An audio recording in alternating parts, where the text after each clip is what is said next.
Hello student. आपके fifth semester में एक सब्जेक्ट है वर्क ऑर्गेनाइजेशन एंड मैनेजमेंट।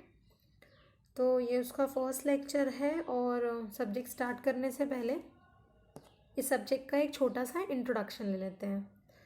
तो आप इस सब्जेक्ट में आने वाले दिनों में सिविल इंजीनियरिंग से रिलेटेड जो डिपार्टमेंट्स होते हैं उनके बारे में और उन डिपार्टमेंट्स का किस तरह से मैनेजमेंट होता है और उन डिपार्टमेंट्स में किस किस तरह के काम होते हैं इनके बारे में पढ़ेंगे।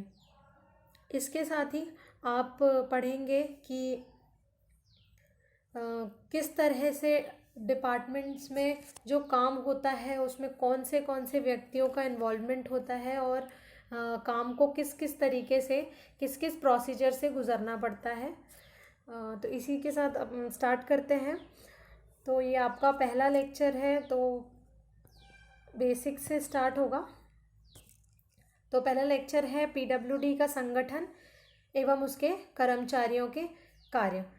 पीडब्ल्यूडी के बारे में थोड़ा बहुत आप लोग ने सबने सुना होगा।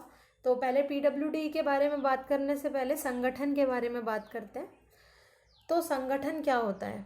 संगठन की परिभाषा इस तरह से है कि संगठन ऐसे व्यक्तियों का समूह है जो विधि सम्मत तथा औपचारिक संबंधों द्वारा किन्हीं विशिष्ट कार्य अथवा कार्यों को निष्पादित करने के उद्देश्यों की प्राप्ति हेतु सहकार द्वारा प्रयत्न करते हैं। अगर आसान शब्दों में समझेंगे तो एक कुछ ऐसे व्यक्तियों का समूह जो एक ही विचारधारा के हैं, जो एकजुट होके काम करना चाहते हैं और काम करते हैं। तो इसी से आगे बढ़ते हुए संगठन की विशेषताएं देख लेते हैं। संगठन की कुछ विशेषताएं हैं, इनको मैं एक एग्जाम्पल देके आपको समझाना चाहूँगी। तो संगठन में जैसे मैंने आपको बताया एक व्यक्तियों का समूह होता है, छोटा समूह होता है, छोटा या बड़ा। तो उसके लिए एक एग्जाम्पल लेते हैं कि संगठन आपने हर जगह देखे होंगे। आप घर में छोटा सा संगठन देख सकते हैं, आप अपने कॉलेज में, अपने छोटे ऑफिस या आसपास कहीं पे भी संगठन के आपने बहुत सारे रूप देखे होंगे। तो उसी का एग्जाम्पल लेते हैं कि मान लीजिए एक समोसे की दुकान है। तो समोसे की दुकान में मान लीजिए तीन लोग काम करते हैं और तीनों जो लोग हैं उनमें से तीनों के काम अलग अलग बटे हुए हैं। जैसे कि एक आदमी है जो समोसे का मटेरियल तैयार करता है, आटा तैयार करता है, आलू तैयार करता है और समोसा बनाता है। दूसरा व्यक्ति है जो उसे तलता है और तीसरा व्यक्ति है जो उसे पैक करके और कस्टमर तक पहुंचाता है। तो इसी प्रकार ये एक छोटा सा संगठन आप इसे समझ सकते हैं। तो अब विशेषताओं पे आते हैं। तो संगठन की पहली विशेषता है कि संगठन विभिन्न व्यक्तियों का समूह है। जैसे मैंने आपको बताया 3 व्यक्ति अपन ने लिए इस एग्जाम्पल में। इसके बाद अपन बढ़ते हैं। संगठन एक यंत्र के समान है जो प्रबंध का कार्य करता है तथा इसका प्रबंध संस्था के लिए निर्धारित उद्देश्य तथा लक्ष्यों की प्राप्ति का उपाय करता है। जैसे कि आप समझ लीजिए कि आपका उद्देश्य है कि आपको समोसे, उस संगठन का उद्देश्य है कि उनको समोसे बेचने हैं जिससे उन्हें पैसे कमाना है।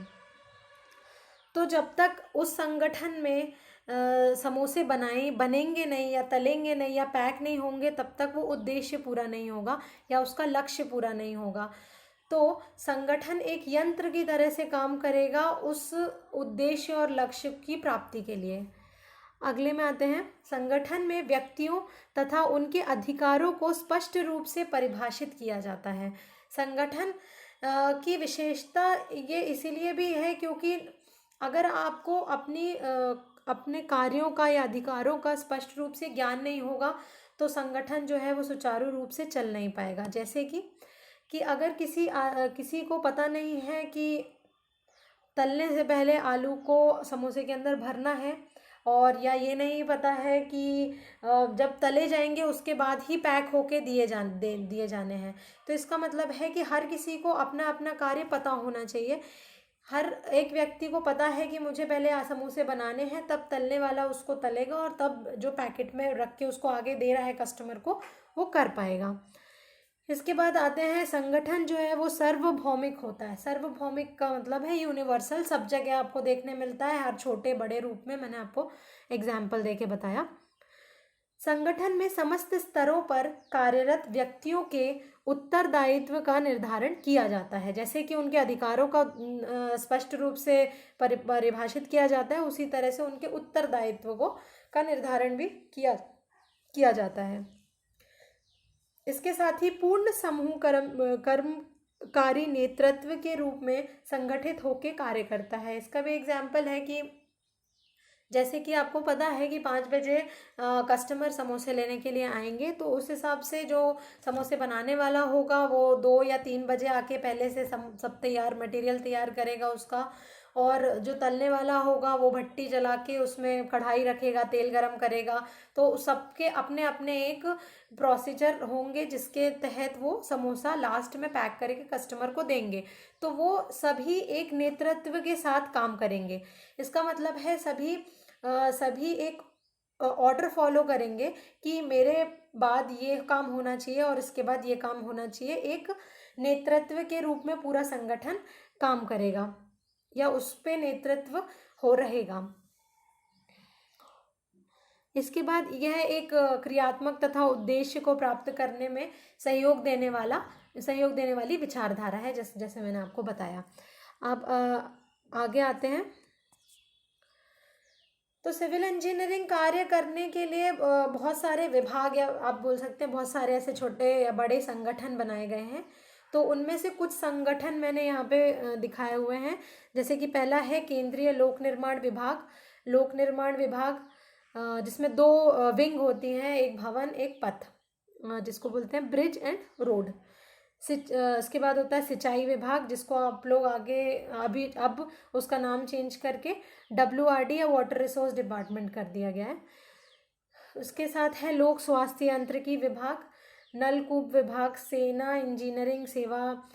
इसके साथ ही और भी विभाग होते हैं, जैसे कि ग्रामीण यांत्रिकी सेवा, सेतु निर्माण निगम, विद्युत परिषद, आवास एवं नगरीय विकास परिषद, रेलवे, नगर निगम तथा नगर पालिकाएं, गोदाम निगम, सीमा सड़क संगठन।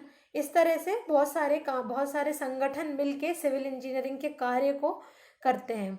तो अब इन कार्यों को, अब ये जो विभाग आपने देखे हैं, जैसे कि इनके नाम बता रहे हैं, ये उसी तरह के कुछ काम करते हैं। तो अपन इसमें से क्या करते हैं कि 2 या 3 विभागों को लेके आगे डिस्कस करते हैं। तो पहला विभाग ले लेते हैं, केंद्रीय लोक निर्माण विभाग।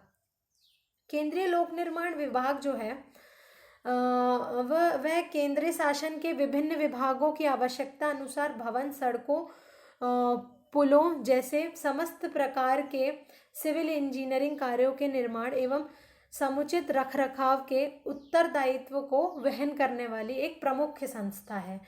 केंद्र द्वारा शासित समस्त महानगरों जैसे दिल्ली, चंडीगढ़ आदि तथा पौंडीचेरी, अंडमान निकोबार द्वीप समूह आदि क्षेत्रों में भी यह सभी संस्थान कार्यरत हैं।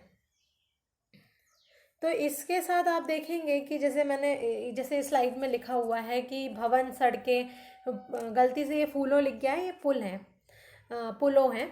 जैसे जितने भी काम होते हैं वो CPWD द्वारा किए जाते हैं। तो अब आगे देखते हैं CPWD कौन कौन से कार्य करता है।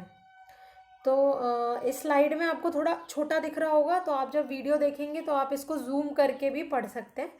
मैं आपको वैसे पढ़ के सुना देती हूँ अभी। तो CPWD के कुछ महत्वपूर्ण काम इस प्रकार हैं।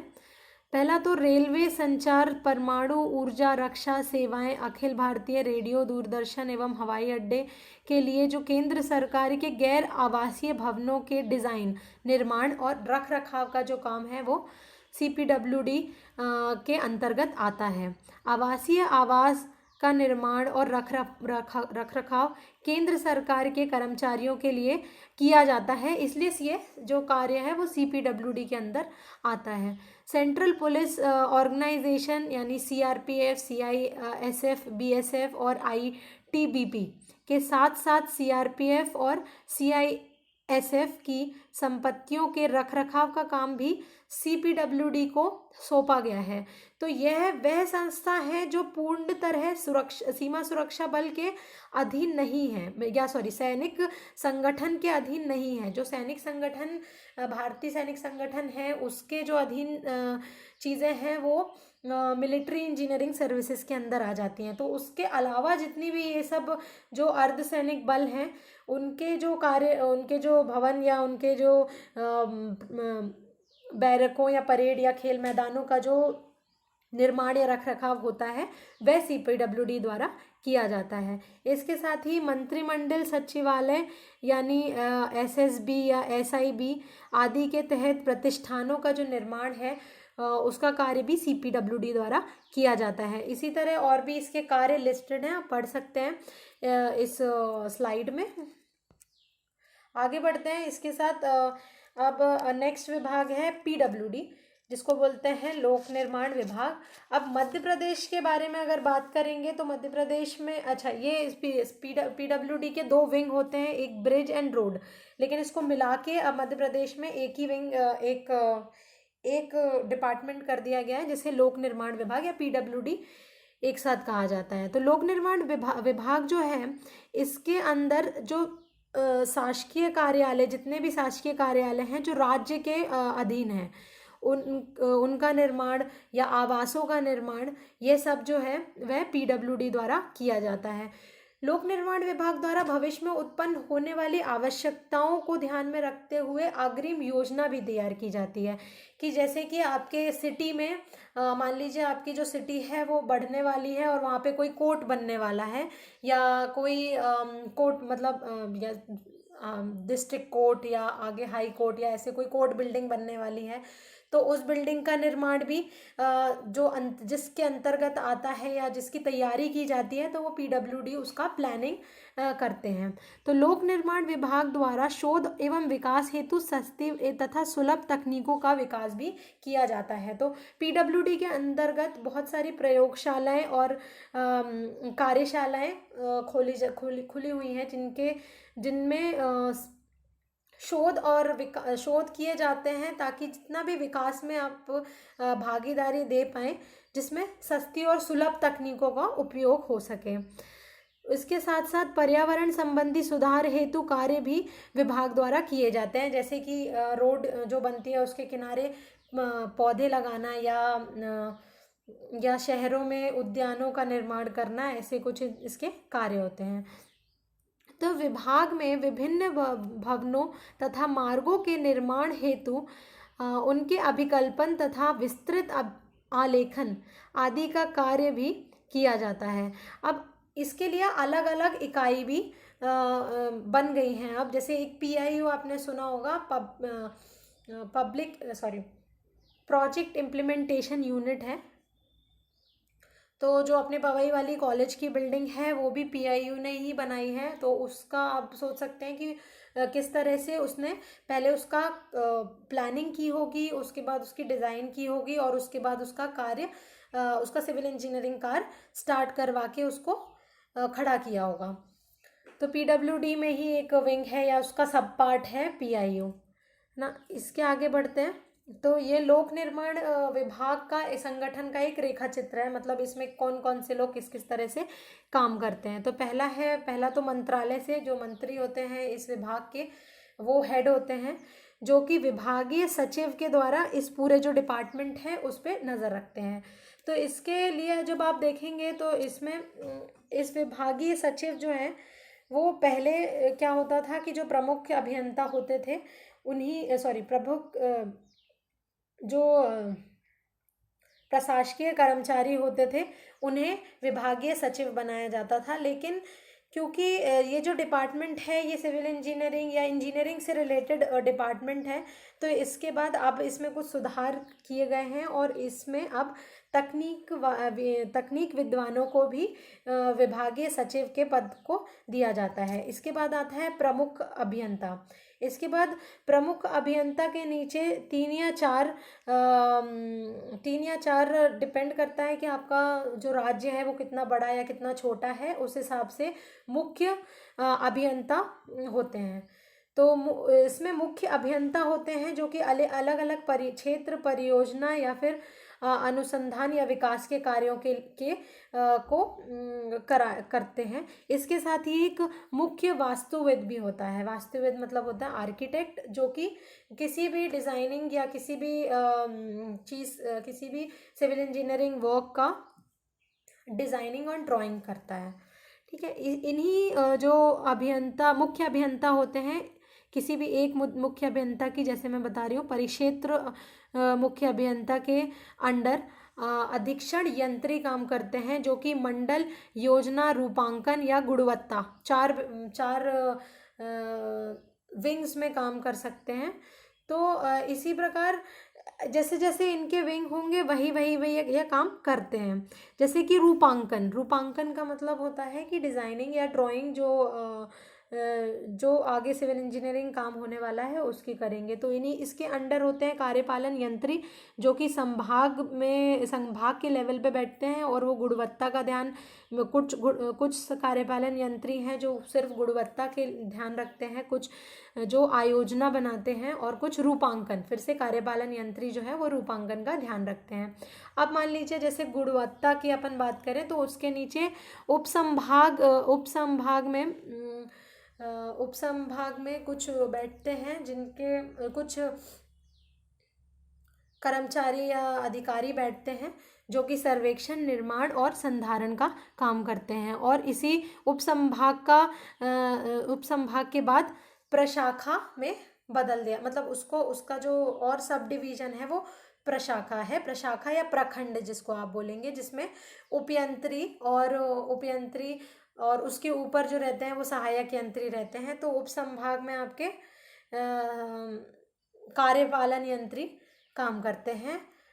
इसका मतलब है कि आपका जो कार्यपालन यंत्री है वो संभाग लेवल पे बैठता है, उसके बाद जो उपसंभाग लेवल पे बैठते हैं, जो सब डिवीजन लेवल पे बैठते हैं, उनको आप बोलते हैं सहायक यंत्री, और जो उसके नीचे बैठते हैं जो उस एरिया में, उनको आप बोलते हैं उपयंत्री, है ना, सब इंजीनियर जिसको आप बोलते हैं। तो ये एक रूपरेखा है इसके संगठन का, लोक निर्माण विभाग के संगठन का। अब लोक निर्माण विभाग के जो पद हैं वो 2 तरह से विभाजित हैं, एक प्रशासकीय पद है और एक कार्यकारी पद है। तो प्रशासकीय पद जो होते हैं वो 3 प्रकार के हैं, प्रमुख अभियंता, मुख्य अभियंता और अधीक्षण यंत्री। जो ऊपर के 3 पद हैं उनको प्रशासकीय पद बोला गया, और जो नीचे के 3 पद हैं जो कि कार्यपालन यंत्री, सहायक यंत्री और उपयंत्री, इनको कार्यकारी पद बोला गया है। तो अब अपन थोड़े इनके पदों के बारे में और इनके कार्यों के बारे में जान लेते हैं। तो आगे बढ़ते हैं। तो ये प्रमुख अभियंता के कुछ कार्य हैं। तो प्रमुख अभियंता के 2 तरह के कार्य होते हैं। पहला होता है प्रशासकीय कार्य और दूसरा होता है तकनीकी कार्य। क्योंकि ये प्रशासकीय पद है तो इसमें प्रशासकीय कार्य होगा ही, और वो थोड़ा ज़्यादा होगा। तो जैसे कि प्रशासकीय कार्यों में आते हैं तो इसमें कुछ उसके सामान्य कार्य होते हैं, जैसे कि प्रमुख अभियंता अपने विभाग का सर्वोच्च अधिकारी होता है। इस नाते वह अपने विभाग के समस्त कार्यकलापों के लिए शासन के प्रति उत्तरदायी होता है। अपने विभाग के कुशल संचालन के लिए रीति नीति निर्धारित करना तथा नियमानुसार उसका पालन करवाना, ये इसके सब कार्य होते हैं। विभाग के कार्यों की प्रगति का विवरण शासन को देना, ये उसके कार्य हैं। तो बेसिकली आपका जो अगर मंत्री आपसे पूछेगा कि आपके विभाग में क्या काम हो रहा है, तो प्रमुख अभियंता शासन को, मतलब मंत्री को जवाब दे होता है, और वो वही पूरे विभाग की रीति नीति निर्धारित करता है और उसके नियमावली बनाता है कि किस तरह से संगठन जो है वो काम करेगा। इसके बाद वे योजना बनाते हैं, विभिन्न कार्यों की विस्तृत रूपरेखा निर्धारित करता है, उन कार्यों को क्रमबद्ध रूप से संपन्न कराने का कार्य करता है। वह भविष्य में किए जाने वाले कार्यों के लिए अग्रिम से योजना तैयार करना भी इसका काम होता है। तो बजट बन हाँ, नेक्स्ट है बजट बनाना। तो ये बजटिंग करता है, बजट बनाकर शासन के समक्ष मांग प्रस्तुत करता है कि हमारे संगठन में इतनी बजट की आवश्यकता है। और फिर क्या करता है, ये धन जब जो बजट की मांग करता है, उतनी धनराशि अगर उसे प्राप्त होती है तो वो धनराशि प्राप्त करता है। उसके बाद यथाविधि उसको उस धनराशि को आगे के लिए आवंटित करता है। और विभिन्न मदों के व्यय पर भी वह नियंत्रण रखता है। इसके साथ ही वह स्थापना का कार्य भी संभालता है। विभाग की स्थापना के कार्य प्रणाली तथा व्यवस्था का भी वह उत्तरदायी होता है। इसका मतलब है कि विभाग में जो भी आगे आने वाले कर्मचारी या पद होंगे, वो उसके बारे में भी ध्यान रखता है कि मान लीजिए उसके विभाग में इतने उपयंत्रियों की आवश्यकता है तो वह ये पद स्वीकृत करेगा और पद स्वीकृति के लिए शासन को लिखेगा और बताएगा कि हमारे पास इतनी कर्मचारियों या विशेष की कमी है, या अति जो भी ज़्यादा है या कम है। इसके बाद आते हैं इसके तकनीकी कार्य।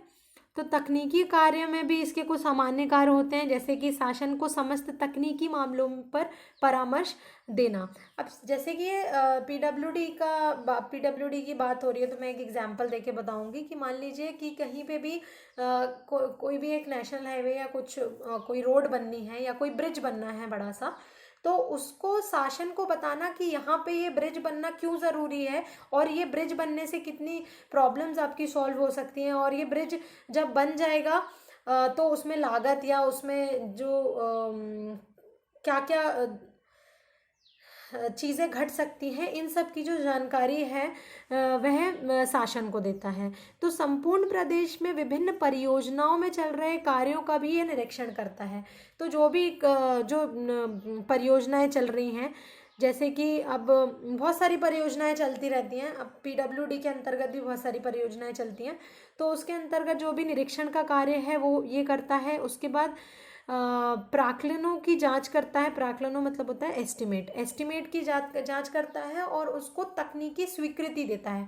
तकनीकी स्वीकृति एक शब्द है जिसको अपन आगे और अच्छे से पढ़ेंगे, तो अभी तक के लिए आप इतना समझ लीजिए कि वो अपने तरफ से उसको तकनीकी रूप से सही मानते हुए उसको स्वीकृत कर देता है, और स्वीकृत करने के साथ ही वह जो काम है वो आगे नेक्स्ट लेवल पे जा सकता है। इसी के साथ साथ वह उच्चतर व्यय की जो निविदाएं होती हैं, जो टेंडर होते हैं, बड़े बड़े टेंडर होते हैं, उनकी भी स्वीकृति प्रदान करता है। तो इसके बाद वे संपूर्ण प्रदेश के कार्यों के लिए सर्वेक्षण के उपरांत रूपांकन एवं रेखांकन की स्वीकृति देने का भी काम करता है। इसका मतलब है उसके विभाग में जो बहुत ढेर सारे सर्वेक्षण किए जाते हैं और उसके बाद जो रूपांकन और रेखांकन किया जाता है उसकी भी स्वीकृति ये देता है। इसका मतलब है कि जितना भी कुछ काम होगा उसकी स्वीकृति इससे लेना ज़रूरी हो जाएगा, तभी ये काम नेक्स्ट लेवल पे आगे बढ़ेगा। तो विभाग के शोध एवं विकास की आवश्यकताओं को देखते हुए कार्यों में प्रयुक्त करता है। इसका मतलब है कि जो भी आगे होने वाले शोध हैं या विकास के कार्य हैं उसमें भी अपनी भागीदारी देता है, और ये भी निश्चित करता है कि जो शोध के काम है वो निरंतर चलते रहें। प्रदेश में चल रहे समस्त कार्यों में उत्तम गुणवत्ता तथा उच्च स्तर बनाए रखने का भी ये काम करता है। इसके बाद प्रदेश में विभिन्न योजनाओं के द्वारा जो उपलब्धियां प्राप्त होती हैं उनका संघीय सूचनाओं का संकलन कर शासन को अवगत भी कराता है। मतलब जितनी भी योजनाएं चल रही हैं उनका एक स्टैटिकल मतलब उनका एक क्या बोलेंगे उसको कि एक ब्रीफ निकाल के, एक सार निकाल के शासन को बताता है कि ये परियोजनाएं यहाँ इस तक पहुँच गई हैं और उसका संकलन करता है। इसी के साथ वह प्रदेश में हो रहे कार्यों के लिए जो मशीनरी और संयंत्रों की ज़रूरत होती है उसकी खरीदारी भी करता है और उसका संधारण के कार्यों को भी संभालता है। तो ये सब थे प्रमुख अभियंता के काम। क्योंकि प्रमुख अभियंता जो है वो पूरे विभाग का एक ही होता है, इसलिए इसके पास सारे ही काम होते हैं, जैसे कि गुणवत्ता का भी ध्यान रखना और खरीदी भी करना, तो ये सारे इसके अंदर काम है। अब जब ये प्रमुख अभियंता के नीचे आप लेवल पे जाएंगे जहाँ पे ये मुख्य अभियंता हो जाते हैं, तो मुख्य अभियंता जो है वो अलग अलग कैटेगरी में बट जाते हैं। जैसे कि कुछ गुणवत्ता का ध्यान रखेंगे, कुछ शोध और विकास के कार्यों में काम रखेंगे, कुछ सिर्फ रेखांकन और रूपांकन का काम रखेंगे, जैसे कि अपन ने आगे देखा था। तो अब आगे बढ़ते हैं मुख्य अभियंता के काम में। तो ये कोई भी एक मुख्य अभियंता के ये ओवरऑल काम हो सकते हैं। एक छोटा सा समरी है, अलग अलग जो होंगे उसके अलग अलग कार्य होंगे। तो पहला है कि प्रमुख अभियंता द्वारा जो कार्य प्रादेशिक स्तर पर किए जाते हैं, प्राय वे सभी प्रशासकीय तथा तकनीकी कार्य मुख्य अभियंता अपने परिक्षेत्र में करने के लिए प्राधिकृत होता है। इसका मतलब है जो प्रमुख अभियंता जो पूरे विभाग को देख रहा था, अब जो मुख्य अभियंता है वो अपने क्षेत्र या अपनी परियोजना में उसका पूरा उत्तरदायित्व उसके ऊपर होता है। तो वह अपने कार्य क्षेत्र के संबंध में वह प्रमुख अभियंता तथा शासन के प्रति उत्तरदायी होता है। इसके बाद मुख्य अभियंता जो है वो लेखा का विधिवत लेखन तथा धनराशि का नियम अनुसार व्यय के लिए महालेखाकार की सहायता करता है तथा समस्त भंडारों में सामग्रियों की सुरक्षा तथा विवरण की उचित व्यवस्था करता है। मुख्य अभियंता सहायक यंत्री स्तर के तकनीकी अधिकारी तथा लिपिकीय तथा अन्य प्रशासकीय पदों पर कार्यरत कर्मचारियों का अपने परिक्षेत्र में स्थानांतरण करने में सक्षम होते हैं। तो ये सब उसके अंडर आने वाले जो कर्मचारी हैं उनका वो ट्रांसफ़र करना है, एक जगह से दूसरी जगह शिफ्ट करने में भी सक्षम होते हैं। इसी के साथ आगे बढ़ेंगे अधीक्षण यंत्री के लिए, सुप्रिटेंडेंट इंजीनियर। तो अधीक्षण यंत्री जो होता है वो अपने मंडल की समस्त प्रशासकीय तथा कार्य व्यवस्था के लिए शासन प्रमुख अभियंता मुख्य अभियंता के लिए उत्तरदायी होता है। मतलब उसके ऊपर वाले जो टेबल के ऊपर जो उसके ऊपर जो टेबल में दिखा रहे हैं वो उन सब के लिए उत्तरदायी होता है। इसके बाद अधीक्षण यंत्री अपने विभागीय विशिष्ट अधिकारियों तथा शासन के अतिरिक्त संभाग के कमिश्नर अथवा ऐसे अन्य प्राधिकृत अधिकारियों के निर्देशानुसार भी कार्य करता है। इसका मतलब है कि वो अपने संभाग के जो कमिश्नर होगा उसकी भी, और अगर संभाग में कोई डायरेक्टर बैठे हैं या कमिश्नर जो लिखा ही है बैठे हैं उनके भी अंतर्गत वे काम करेंगे। अब अधीक्षण यंत्री जो है वो अपने मंडल में कार्यरत द्वितीय तथा तृतीय श्रेणी के समस्त कर्मचारियों का स्थानांतरण अपने मंडल में करने के लिए अधिकृत रहते हैं। मतलब अपने मंडल में से एक जगह से दूसरी जगह में वो खुद इनका स्थानांतरण कर सकते हैं। और अधीक्षण यंत्री जो होते हैं वो संभाग के निरीक्षण कर इसकी विस्तृत रिपोर्ट जो है वो मुख्य अभियंता को भेजते हैं। तो कम से कम साल में एक बार वह उन्हें अपने पूरे मंडल का जो निरीक्षण है वो करना होता है, और 4 साल में एक रिपोर्ट बनती है, काफ़ी विस्तृत रिपोर्ट रहती है, वो मुख्य अभियंता को भेजते हैं। अधीक्षण यंत्री यह भी देखते हैं कि प्रत्येक मद में व्यय सीमा के भीतर जो व्यय है वो सीमा के भीतर ही हो, अन्यथा ऐसे कार्यों के पुनरीक्षित प्राक्कलन बनाकर स्वीकृति हेतु सक्षम अधिकारी को प्रेषित करते हैं।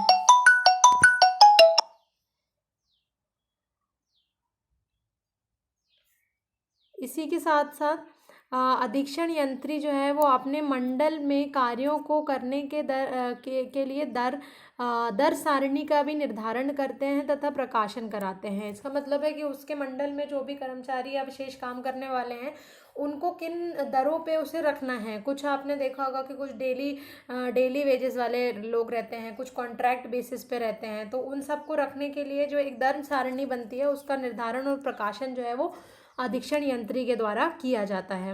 और वह यह भी सुनिश्चित करता है कि अगर उसमें कोई फेरबदल होते हैं या जैसे महंगाई बढ़ती है या महंगाई घटती है तो उसके हिसाब से दर सारणी में जो भी चेंजेस आते हैं वो भी करते हैं। अधीक्षण यंत्री अपने मंडल के कार्यों को करने के लिए